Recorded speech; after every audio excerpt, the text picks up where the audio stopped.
முக்கிய தினங்கள பார்க்கலாம். நவம்பர் மாசத்தோட 2வது வீக்கோட முக்கிய தினங்கள். நவம்பர் 8 பார்த்தீங்கன்னா, தமிழ் அகராதியல் தினம். அதாவது பார்த்தீங்கன்னா, நம்ம வீரமாமுனிவர் இருக்கார்ல, அவருடைய பிறந்த நாள தான் நம்ம வந்து தமிழ் அகராதியல் தினமா நம்ம அனுசரிக்கிறோம். சரிங்களா? ஓகே. நெக்ஸ்ட் பார்த்தீங்கன்னா, உலக நகர திட்டமிடல் தினம். அதாவது வேர்ல்டு டவுன் பிளானிங் டே. அது என்னங்க உலக நகர திட்டமிடல்? இப்போ பார்த்தீங்கன்னா, ஒரு நகரம் வந்து உருவாகுறதுக்கு என்னலாங்க தேவை? நம்ம குடிநீர் வசதி இருக்கணும், சாலை வசதி இருக்கணும், மின்சாரம் இருக்கணும், ரயில்வே ஸ்டேஷன் இருக்கணும், ஏர்போர்ட் இருக்கணும். இதெல்லாம் இருந்தா தானங்க வந்து ஒரு நகரம் வந்து ஒரு ஃபுல்ஃபில் அடைய முடியும். சரிங்களா? அது பார்த்தீங்கன்னா, ஒரு நகரம் வந்து உருவாக்குறப்பயே பார்த்தீங்கன்னா, எதிர்காலத்த மனசுல வச்சுக்கிட்டு தாங்க திட்டமிடணும். அத வலியுறுத்தி தான் உலக நகர திட்டமிடல் தினமான நவம்பர் 8 வந்து அனுசரிக்கப்படுகிறதுங்க. சரிங்களா? இந்தியால பார்த்தீங்கன்னா, ஜெய்ப்பூர், காந்தி நகர், சண்டிகர் இதெல்லாம் பார்த்தீங்கன்னா, திட்டமிட்ட நகரங்கள்ங்க. ஓகேவா? ஓகே. நெக்ஸ்ட் பார்த்தீங்கன்னா, உலக கதிரியக்க தினம். சரிங்களா? அதாவது 1895ல வந்து எக்ஸ் கதிர கண்டுபிடிச்சாங்க.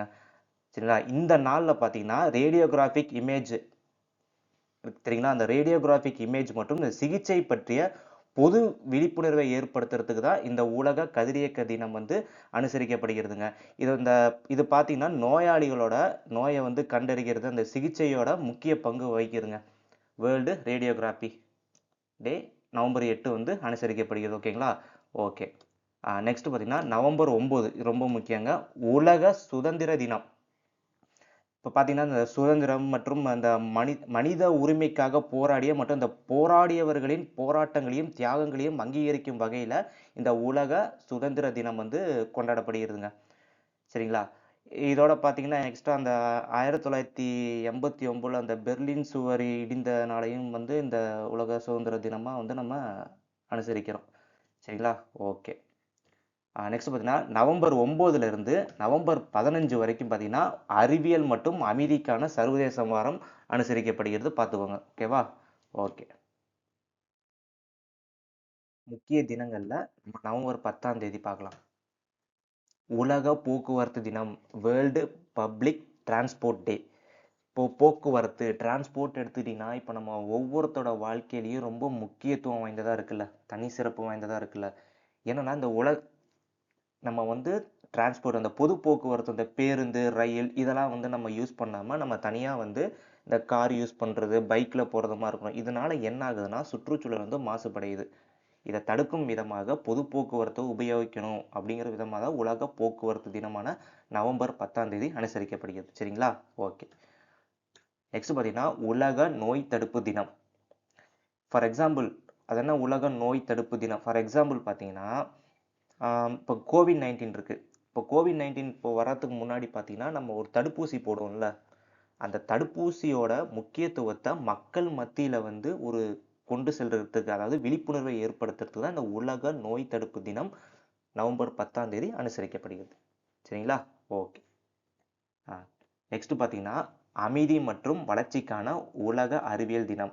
World science day for peace and development.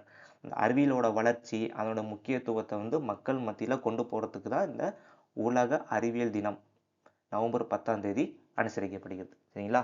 Okay. முக்கிய தினங்கள்ல நவம்பர் 11 ரொம்ப முக்கியம். தேசிய கல்வி தினம், நேஷனல் எஜுகேஷன் டே. நம்மளுடைய சுதந்திர இந்தியாவோட முதல் கல்வி அமைச்சர் யாரு? அபுல் கலாம் ஆசாத். அவருடைய பிறந்த நாளை தான் நம்ம தேசிய கல்வி தினமா நம்ம வந்து அனுசரிக்கிறோம். நவம்பர் 11ஆம் தேதி. ஓகேங்களா? அவர் ஒண்ணு சொல்லியிருப்பாரு. குறைந்தபட்ச அடிப்படை கல்வியாவது பெறுவது ஒவ்வொரு தனி மனிதனுக்குமான பிறப்புரிமைன்னு சொல்லியிருப்பாருங்க.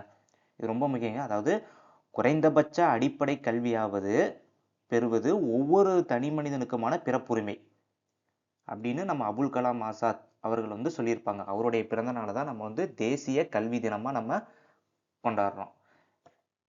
2024க்கான கருப்பொருள் பார்த்துக்கோங்க. அனைத்தையும் உள்ளடக்கிய கற்றல், எதிர்காலத்துக்கு ஏற்ப கற்றலை மேம்படுத்துதல். இதற்கான கருப்பொருள். ஓகேங்களா? ஓகே. நெக்ஸ்ட் நவம்பர் 12 பொது சேவை ஒலிபரப்பு தினம். சரிங்களா? பப்ளிக் சர்வீஸ் பிராட்காஸ்டிங் டே.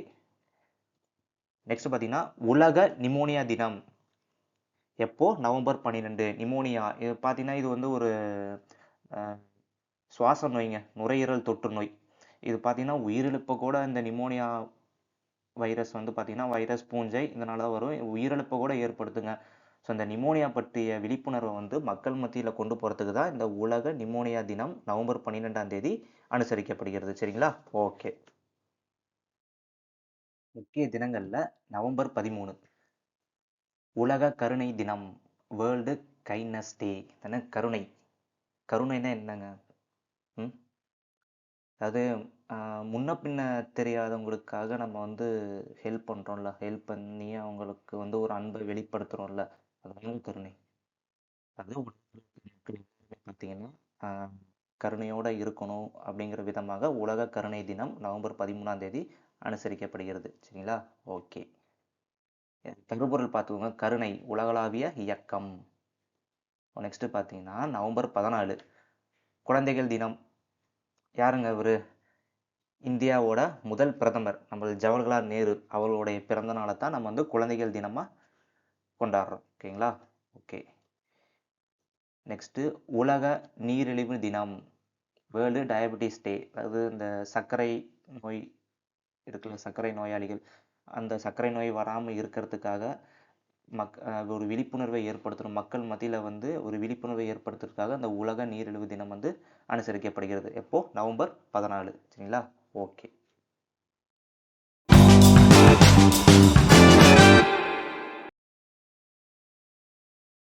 நெக்ஸ்ட் முக்கிய நிகழ்வுகள் பார்க்கலாம். வருடாந்திர பயங்கரவாத எதிர்ப்பு மாநாடு எங்க நடந்துச்சுன்னா நியூ டெல்லியில, புதுடெல்லியில நடந்துச்சு.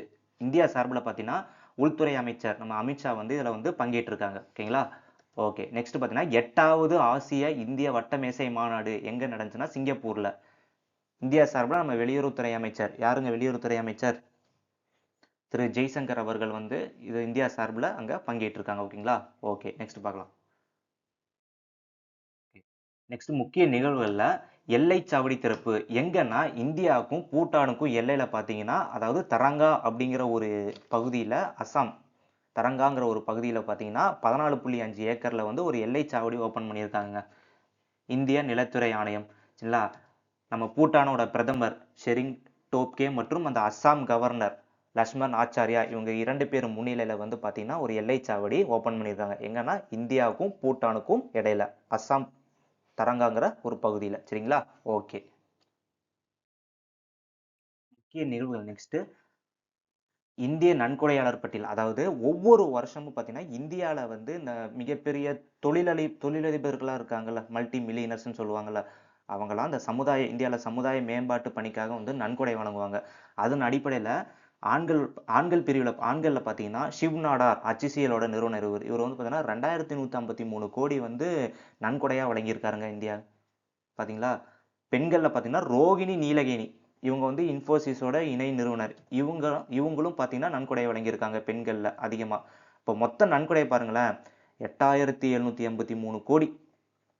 அதாவது மொத்தமா சொல்றேன். இந்த ஷிவ் நாடா இவருக்கு அப்புறம் தான் பாத்தீங்கன்னா முகேஷ் அம்பானி இவங்கெல்லாம் வந்து நன்கொடை அதிகம். ஆண்கள்ல அதிகமா நன்கொடை வழங்குனது ஷிவ் நாடார். பாத்துக்கோங்க. பெண்கள்ல பாத்தீங்கன்னா ரோகிணி நீலகேணி. சரிங்களா? ஓகே. மொத்த நன்கொடை 8783 கோடிங்க. ஓகேவா? ஓகே. நெக்ஸ்ட் கடல் வழி விமான சேவை வெள்ளோட்டம் பார்த்துருக்காங்க. எங்கன்னா விஜயவாடால. எங்க? ஆந்திரால.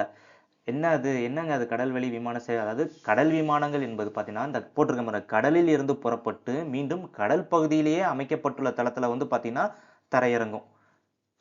அதை வந்து பார்த்து விஜயவாடால அதை வந்து பிராக்டிஸ் பண்ணியிருக்கிறாங்க. ஓகேங்களா? இப்ப சிறப்பு விருந்தினரா பார்த்தீங்கன்னா அந்த ஆந்திராவுடைய முதலமைச்சர் யாரு? சந்திரபாபு நாயுடு மற்றும் மத்திய விமான போக்குவரத்துறை அமைச்சர் ராம் மோகன் நாயுடு இவங்க வந்து பார்வையிட்டு இருக்காங்கங்க. ஓகேவா? ஓகே. ஒண்ணும் இல்லைங்க. கடல்வழி விமான சேவை வெள்ளோட்டம் எங்க நடந்துச்சுன்னா விஜயவாடால நடந்துச்சு. அவ்வளவுதாங்க. ஓகே. நெக்ஸ்ட் இந்தியால பார்த்தீங்கன்னா 2024ல இப்போ இந்த வருஷம் அசாதாரண தட்பவெப்பம் அப்படிங்கிறது அதாவது 1ல இருந்து 9 மாசம் வரைக்கும். சரிங்களா? 3200 பேர் வந்து உயிரிழந்திருக்காங்க. சரிங்களா? உயிரிழப்புல பார்த்தீங்கன்னா முதல்ல கேரளா, மத்திய பிரதேசம், அசாம் அதாவது இந்த கேரளால ஃப்ளட் வந்துச்சுல்ல இப்போ ரீசெண்டா அதைத்தான் சொல்லியிருக்கிறாங்க. அதாவது 9 மாசத்துக்கு 3200 பேர் வந்து அந்த அசாதாரண தட்பவெப்பம் கிளைமேட் சேஞ்ச் இந்த மாதிரினால 3200 பேர் வந்து உயிரிழந்திருக்காங்க. ஓகேவா? பயிர் சேதத்துல பாத்துங்க மகாராஷ்டிரா தான் ஃபர்ஸ்ட். அதுதான் ரொம்ப அதிகமாக வந்து பயிர் சேதம் ஏற்பட்டிருக்கு. அப்புறம் மத்திய பிரதேசம், ஆந்திர பிரதேசம். இதை யார் வெளியிட்டாங்க அப்படின்னா, அறிவியல் மற்றும் சுற்றுச்சூழலுக்கான மையம். எங்க ஆய்வு அறிக்கை எங்க இருக்குன்னா, புதுடெல்லியில இருக்கு. ஓகேவா? பார்த்துக்கோங்க. முக்கிய நிகழ்வு நெக்ஸ்ட் பார்த்தீங்கன்னா, ஏவுகணை சோதனை வெற்றி. அதாவது நீண்ட தூரம் சென்று தரையிலக்கை தாக்கும் ஏவுகணை சோதனை வந்து வெற்றிகரமா வந்து நடத்தியிருக்காங்க. என்னன்னா டிஆர்டிஓ அமைப்பு. எங்க நடத்தியிருக்காங்கன்னா, ஒரிஷால. அந்த ஏவுகணையோட பேர் பார்த்தோங்க LRLACM. அந்த ஏவுகணையோட பேரு. நிலம் மற்றும் கப்பல்ல இருந்து தாக்கும் திறன் கொண்டது. சரிங்களா? நீண்ட தூரம் சென்று தன்னுடைய இலக்கை தாக்கும் திறன் கொண்டதா இந்த LRLACM ஏவுகணை. சரிங்களா? ஓகே. நெக்ஸ்ட் ஆ இந்தியால பார்த்தீங்கன்னா, முதல் அரசியல் சாசனம் அருங்காட்சியகம் எங்க ஓப்பன் பண்ணியிருக்காங்கன்னா, ஹரியானால சோனிபட் அப்படிங்கிற ஒரு இடத்துல ஓப்பன் பண்ணியிருக்காங்க. எப்போ? நவம்பர் 26ஆம் தேதி. சரிங்களா? நம்ம அரசியலமைப்பு தினமான நவம்பர் 26. யாரு திறந்து வச்சாங்கன்னா, நம்ம மக்களவை சபாநாயகர் ஓம் பிர்லா அவர்கள் தான் வந்து இத வந்து திறந்து வச்சிருக்காங்க. சரிங்களா? இதுல பார்த்தீங்கன்னா, ஏஐ தொழில்நுட்பத்துடன் கூடிய ரோபோ சென்னை ஐஐடி வந்து உருவாக்கியிருக்காங்க. இது வந்து பார்த்தீங்கன்னா, வரக்கூடிய பொதுமக்களுக்கு வந்து வழிகாட்டுதாங்க. இந்த ரோபோ, ஏஐ தொழில்நுட்ப ரோபோ. வடிவமைச்சது யாருன்னா சென்னை ஐஐடி. சரிங்களா? அதாவது ஒண்ணும் இல்லைங்க. இந்தியால முதல் அரசியல் சாசனம் அருங்காட்சியகம் எங்க அப்படின்னு கேட்டேன்னா சோனிபட், ஹரியானா. ஓகேவா? ஓகே. நெக்ஸ்ட் பார்த்தீங்கன்னா, முதல் அனைத்து பெண்கள் சிஐஎஸ்எஃப் படைப்பிரிவு வந்துக்கு நம்ம சென்ட்ரல் கவர்மெண்ட் வந்து அனுமதி வழங்கியிருக்காங்க. சரிங்களா? இதுல பாத்தீங்கன்னா 1000க்கும் மேற்பட்ட பெண் காவலர்கள் வந்து ஈடுபடுத்த போறாங்க. சரிங்களா? அக்யூரேட்டா பாத்தீங்கன்னா 1025 பெண் காவலர்கள். சரிங்களா? முதல் அனைத்து பெண்கள் சிஐஎஸ்எஃப் படைப்பிரிவு. ஓகேங்களா? ஓகே. நெக்ஸ்ட் நியமனம் பார்க்கலாம்.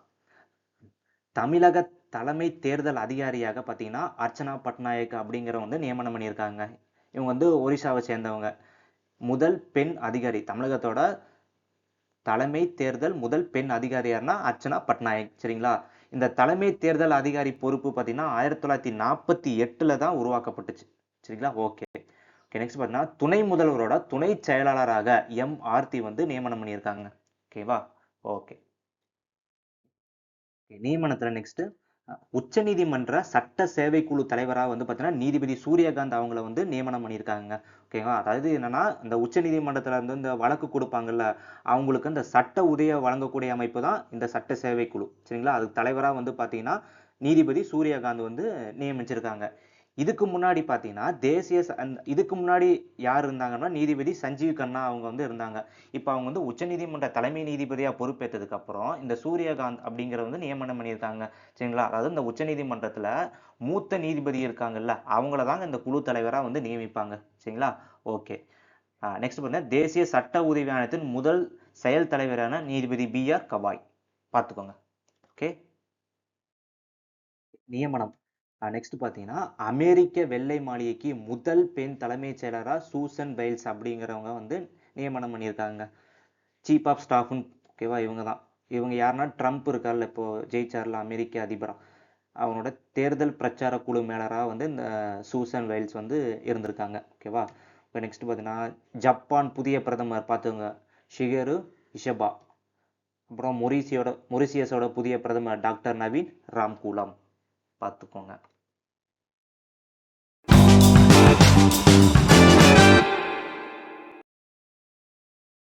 நெக்ஸ்ட் விருதுகள் பார்க்கலாம். இந்த தமிழ்நாடு அளவில் கொடுக்கப்பட்ட விருதுகள்லாம் வந்து ரொம்ப முக்கியங்க. எக்ஸாம் பாயிண்ட் ஆஃப் வியூ ரொம்ப முக்கியம். அதை பார்த்துக்கோங்க. கலைஞர் கருணாநிதி செம்மொழி தமிழ் விருது யார் கொடுத்துருக்காங்கன்னா செல்வராசன் அவங்களுக்கு கொடுத்துருக்காங்க. யார் இவங்கன்னா சென்னை பல்கலைக்கழகத்தோட ஓய்வு பெற்ற பேராசிரியர். சரிங்களா? 10 லட்சம் வந்து பரிசு தொகை. ஓகே. வெண்கலத்திலான கருணாநிதி சிலை வந்து கொடுத்துருக்காங்க. ஓகேவா?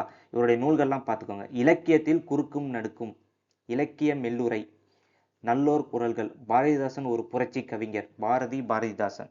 சரிங்களா? ஓகே. அதாவது கலைஞர் கருணாநிதி செம்மொழி தமிழாய்வு அறக்கட்டளை மூலயமா வந்து இந்த விருது வழங்கியிருக்காங்க. சரிங்களா? யாருக்கு வழங்கியிருக்காங்க? செல்வராசன். ஓகேவா? ஓகே. விருதுகள்ல நெக்ஸ்ட் புக்கர் பரிசு 2024 யாரு கொடுத்துருக்காங்கன்னா சமந்தா ஹார்வே. அதாவது இந்த புக்கர் பரிசு அப்படின்னா இங்கிலாந்துல கொடுக்கக்கூடிய ஒரு விருதுங்க. அந்த இங்கிலீஷ்ல வெளிவரக்கூடிய புக்ஸு, நாவல்ஸு, இதுக்காக கொடுக்கக்கூடிய விருது அந்த புக்கர் பரிசு. ஆர்பிட்டால் என்ற புதினத்துக்காக பார்த்தீங்கன்னா சமந்தா ஹார்வே அவங்களுக்கு வந்து கொடுத்துருக்காங்க. ஓகேவா? அந்த அறக்கட்டளை மூலயமா 50,000 பவுண்ட் வேற பார்த்துக்கோங்க.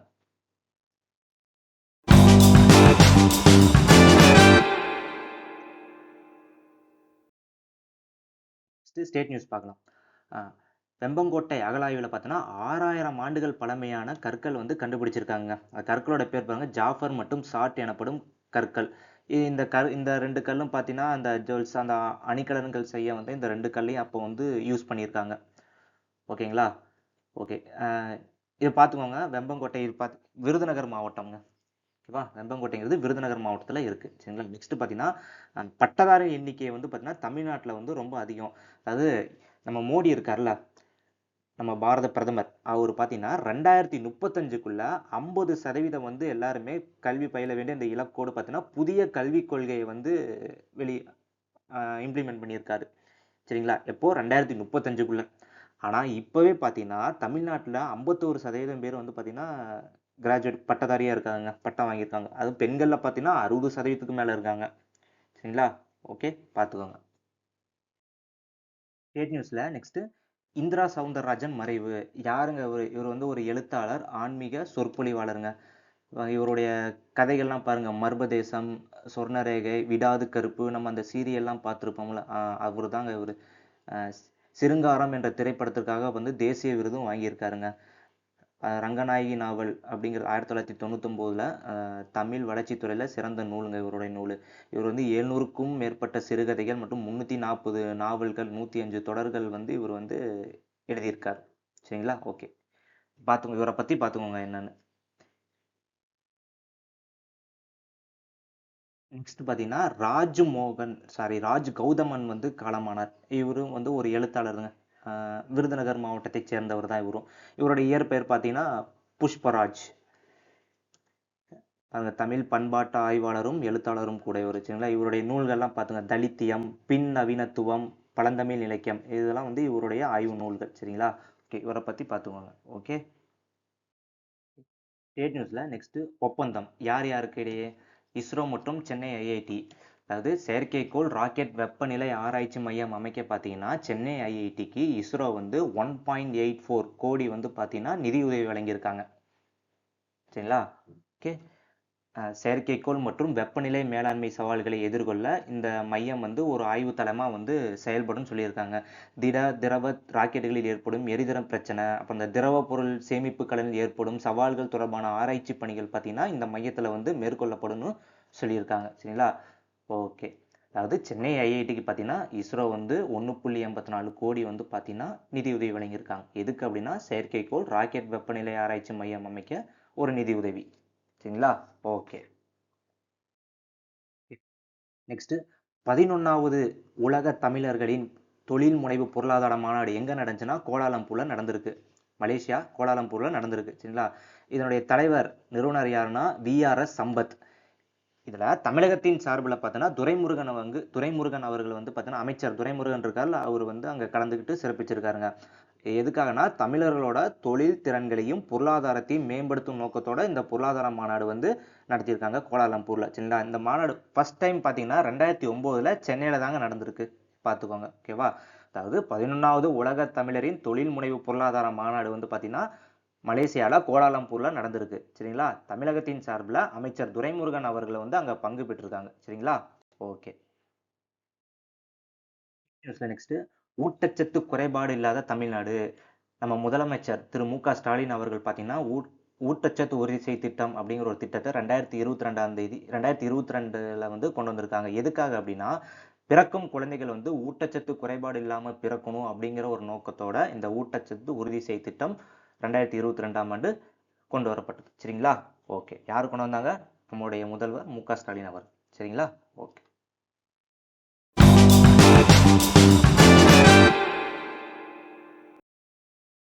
ஸ்போர்ட்ஸ் பார்க்கலாம். Hockey India 100. ஃபர்ஸ்ட் இந்த ஹாக்கி இந்திய அமைப்பு பார்த்தீங்கன்னா 1925 நவம்பர் 7ஆம் தேதி ஸ்டார்ட் பண்ணாங்க. இந்தியாவில் துவங்கப்பட்ட முதல் தேசிய விளையாட்டு அமைப்பு தான் இந்த ஹாக்கி. சரிங்களா? இது வரைக்கும் ஒலிம்பிக்ல பார்த்தீங்கன்னா 8 தங்கம், 1 வெள்ளி, 4 வெண்கலம் வந்து நம்ம வந்து வாங்கியிருக்கோம். சரிங்களா? இப்போ தற்போதைய தலைவர் யாருன்னா திலீப் குமார் டிர்கி. இவர் தலைமையகம் எங்க இருக்குன்னா புதுடெல்லியில இருக்கு. சரியா? பார்த்துக்கோங்க. ஸ்போர்ட்ஸ்ல நெக்ஸ்ட் எஃப்ஐஹெச் சிறந்த வீரர். ஒவ்வொரு வருஷமும் பார்த்தீங்கன்னா சர்வதேச ஹாக்கி சம்மேளனத்தில் சிறந்த வீரர் வந்து ஒவ்வொரு வருஷ இறுதியிலும் வந்து சொல்லுவாங்க. சரிங்களா? அதன்படி பார்த்தீங்கன்னா ஃபர்ஸ்ட் யாரு அப்படின்னா ஹர்மன் பிரீத் சிங், இந்தியா. இப்போ தற்போது இந்தியாவோட கேப்டனா இருக்கிறவங்க ஹர்மன் பிரீத் சிங் ஹாக்கி. இவர் தாங்க பார்த்துக்கோங்க. ரெண்டாவது பார்த்தீங்கன்னா Sreejesh wicket keeper, goal keeper பார்த்துக்கோங்க. அது கோல் கீப்பர் சிறந்த கோல் கீப்பராக ஸ்ரீஜேசி. ஓகேவா?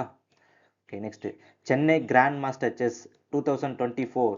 இது வந்து 2 பிரிவா நடக்குதுங்க. மாஸ்டர் பிரிவில் பார்த்தீங்கன்னா அரவிந்த் சிதம்பரம் அவங்க வந்து சாம்பியன் வாங்கியிருக்காங்க. சேலஞ்சர்ஸ் பிரிவில் பார்த்தீங்கன்னா பிரணவ். ஓகேவா? ஓகே. ஸ்போர்ட்ஸில் நெக்ஸ்ட் பார்த்தீங்கன்னா தேசிய ட்ராக் சைக்கிளிங் சாம்பியன்ஷிப் எங்கே நடக்குதுன்னா சென்னையில் நடக்குது. ஓகேவா? Okay next WTA finals tennis ஒற்றையர் பிரிவில் பார்த்தீங்கன்னா கோகோ கிளப் அப்படிங்கிறவங்க சாம்பியன் பட்டம் வாங்கியிருக்காங்க. சரிங்களா? ஒரு பெண். இவங்க வந்து பார்த்தீங்கன்னா அமெரிக்காவை சேர்ந்தவங்க. எங்கே நடந்துச்சுன்னா சவுதி அரேபியாவில் இந்த போட்டி நடந்திருக்கு. சரிங்களா? ஓகே பார்த்துக்கோங்க. ஸ்போர்ட்ஸில் நெக்ஸ்ட் டென்னிஸ் சிறந்த வீரர். ஒவ்வொரு வருஷமும் பார்த்தீங்கன்னா டென்னிஸில் இந்த வருஷத்தோட எண்டில் பார்த்தீங்கன்னா சிறந்த வீரர் வீராங்கனையை வந்து சொல்லுவாங்க. அதன்படி பார்த்தீங்கன்னா 2024 சிறந்த வீரரான ஜானிக் சின்னர். இவர் வந்து பார்த்தீங்கன்னா இத்தாலியை சேர்ந்தவர். ஃபர்ஸ்ட் டைம் வந்து பார்த்தீங்கன்னா இவர் வந்து வாங்கியிருக்காரு. ஓகேவா? சிறந்த வீராங்கனை அரினா சபலென்கா. இவங்க வந்து பார்த்தீங்கன்னா பெலாரஸ் கண்ட்ரியை சேர்ந்தவங்க. ஓகேவா? பார்த்துக்கோங்க.